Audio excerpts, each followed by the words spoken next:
Tahasang ibinunyag ni Vice President Sara Duterte na tumatanggap umano ng kickback sa mga proyekto ng pamahalaan si dating House Speaker Martin Romualdez, partikular na sa mga proyekto ng flood control at illegal gambling operations. At kasabay po nito, itinuro naman ni Senador Chis Escudero si Romualdez na siya pong utak nitong pagdawit sa mga senador sa issue po ng kontrobersyal na flood control projects para nga naman malihis ang atensyon ng media at publiko sa tunay na salarin.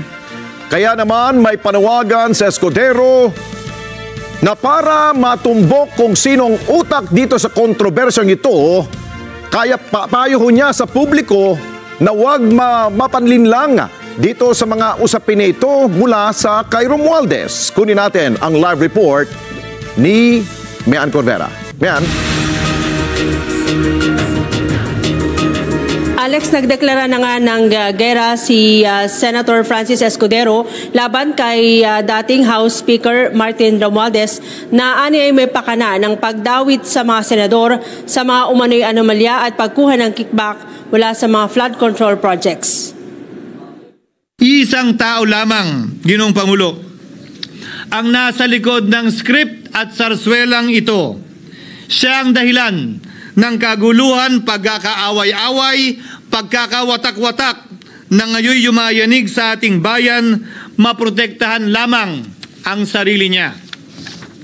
Ang pangalan niya ay matagal nang bulong-bulungan sa bawat sulok ng bansa, pero ngayon, unti-unti nang sinisigaw ng taong bayan.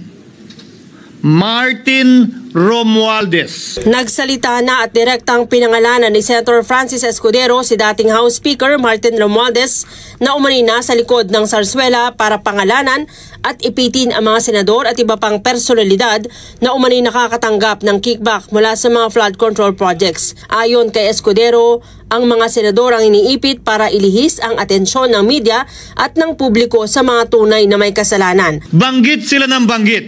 Name drop sila ng name drop ng pangalan ng senador. Maski na klaro naman ko inyong papakinggan na wala silang masabing direktang nakausap o binigyan ng anuman. Lahat ito para lamang ipako ang mga senador sa media at sa publiko at ilayo ang atensyon sa Kamara at mga congressman. Bakit nga ba? Dahil tila mas malaking isda, ika nga, mas mataas, mas kilala ang mga senador kumpara sa congressman? Umaasa sila na maiibsan ang galit ng tao sa kanilang mga anomalya ukol sa flood control at tuluyan na silang makakatakas mula sa anumang pananagutan. Isang tao lamang. Sabi ni Escudero mismo ang assistant engineer na si Bryce Hernandez ang umaming walang pangalan ng kahit isang senador sa kanyang computer sa mga tumatanggap ng umano'y kickback, kundi mga kongresista, pero tila nag-ibang script pagdating sa kanyang boss na si dating District Engineer Henry Alcantara. Hindi ba tayon kay Mayor Magalong merong 67 na miyembro ng Kamara na kontraktor? Ito po ay mga miyembro ng Kamara na may construction firm na nakakuha ng kontrata sa gobyerno. Kung bawal talaga ito, ibig sabihin ba niyan, bawal na nilang gastusin ang sarili nilang pera para sa kanilang sariling kandidatura? Bakit hindi din binubusisi yun? Bakit hindi inaalam yun? Ako lang talaga? Inakusahan din ni Escudero si Romualdez na ginamit ang budget para isulong ang impeachment complaint laban kay Vice President Sara Duterte. Ginamit ani ito ni Romualdez kahit alam nitong hindi uusad sa Senado ang reklamo. Ulitin ko, ginamit ni Martin Romualdez ang FLR ng pangalan ng Pangulong Marcos upang itulak ang kanilang unconstitutional na impeachment complaint. Sabi nila, pumirma kayo dahil kung hindi lalabas ang pondo nyo na naka-FLR bago mag-eleksyon. Hindi na raw siya nagtataka bakit isa siya sa tina-target ngayon at inaakusang tumanggap ng kickback dahil hindi siya sumang-ayon sa mga maitim na balak o agenda ni Romualdez. Ginoong Pangulo, sinisi po sa akin ni Speaker Romualdez ang pagkakatanggal kay Congressman Zaldico. Sinisi po niya sa akin ang pag-FLR or for late release ng kanilang mga proyekto. Sinisi po niya sa akin ang pagkakadismiss ng impeachment complaint laban kay VP Sara na nakikita niyang makakatunggali niya sa susunod na halalan. Sinisidi niya po sa akin ang pagkakasira ng kanilang maitim na balakin sa 2025 budget na nagawa nila ng walang balakid na mga nagdaang taon. Kinukwestiyon din ng senador bakit naging mabilis ang pagkilos ng Department of Justice at pagsasampa ng kaso laban sa mga personalidad na pinangalanan ni Alcantara at Yusek Roberto Bernardo pero tila malamya kay Romualdez. Yan ay kahit pa direkta na itong tinukoy ng dating security aide ni Congressman Zaldico na kasama sa dinadalhan nila ng pera na nakalagay sa mga maleta. Bakit hiniling agad ang freeze order di umano para sa asset ng mga name drop na senador? Pero maliban kay Congressman Zaldico na mukhang nilalaglag na nila, ni isang congressman walang request para sa freeze order. Pagdating naman kay Martin Romualdez na dineliveran ng bilyong piso sa bahay mismo niya, ang sabi ay, quote, "We will work on it lang." Dahil sa malawakang katiwalian sa mga sangay ng pamahalaan, sabi ni Vice President Sara Duterte, hindi na stable ngayon ang gobyerno. Ayon sa pangalawang Pangulo, nagpapatuloy ang pang-aabuso sa mga institusyon ng pamahalaan at wala umanong solusyon ang gobyerno hinggil dito. Our institutions are clearly abused. They are used for personal gain. They are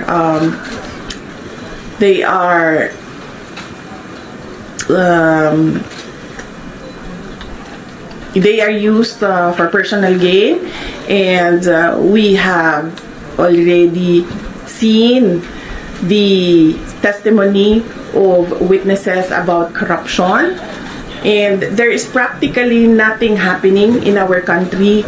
Ilang ulit ko na yan sinasabi noon na tigilan yung politika, tigilan yung pansariling pag-una ng pansariling interes kasi walang nangyayari sa ating bansa. Nakakalungkot anya na dahil sa korupsyon 3 taon na ang administrasyon pero wala pa ring malinaw na proyekto para sa mga Pilipino. Meron ba kayong nakikita at all na project na nakatulong sa ating bayan? Wala. In fact, we ran on the platform of unity and continuity. Ang expectation noon is that there will be continuity on the projects like the build projects of the former administration at yung mga iba pa na nasimulan ni dating Pangulong Rodrigo Duterte, pero wala naman tayong nakita. Hindi na raw siya nagulat sa mga alegasyon ng pagdadala umano ng milyon-milyong pisong pera kay Romualdez na nakalagay sa mga maleta. Hindi law umano sa flood control nang gagaling ang kickback na idinideliver umano kay Romualdez, kundi sa mga umano'y illegal gambling operations.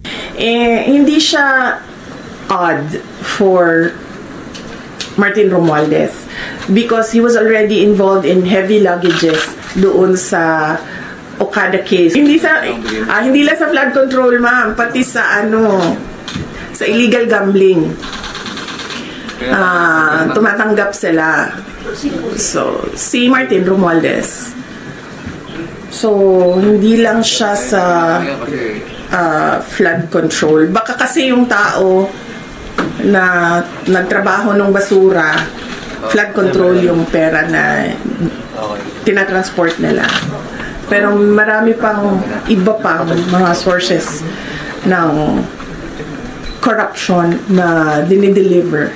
May testigo raw siya na maaring magpatunay pero tumanggi siyang pangalanan dahil sa seguridad nito. Yung mga, ayoko sabihin kasi tatanggalin nila, pag sinabi ko tatanggalin nila yung tao, wala na tayong promise office. Pero hindi po ba? Oh, yes. Sa isyu ng umugo na kudita sa kasagsagan ng kilos protesta laban sa korupsyon, sabi niya walang kumausap sa kanya para sa posibleng pagpapalit ng administrasyon. Hindi ko alam. Hindi ako makapagsalita sa moral ng mga sundalo. Siguro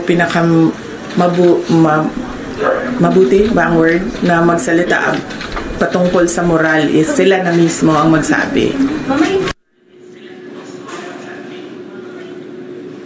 Alex, hahabulin daw ni Senator Francis Escudero itong si Romualdez at handa niya itong labanan hanggang sa korte at magsasampa siya ng kaukulang kaso. Sa isang statement naman, sinabi ni Romualdez na walang basihan, luma na daw yung mga aligasyon ni Escudero. Sabi niya, sa halip daw na magpaliwanag ay nanisi pa ang senador. Alex. Okay, yun nga rin ang tanong ng bayan, no? Siguro tanong ko na rin, siguro, Mean,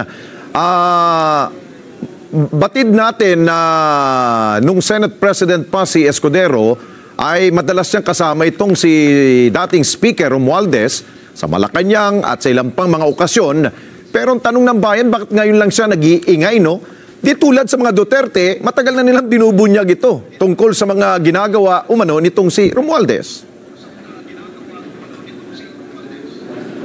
Yan din ang itatanong natin, Alex, bakit lang ngayon lang siya tumayo sa plenaryo at nagsalita gayong ilang pero Alex, itong nakaraang pagdinig lang siya talaga pinangalanan sa investigasyon ng Senado.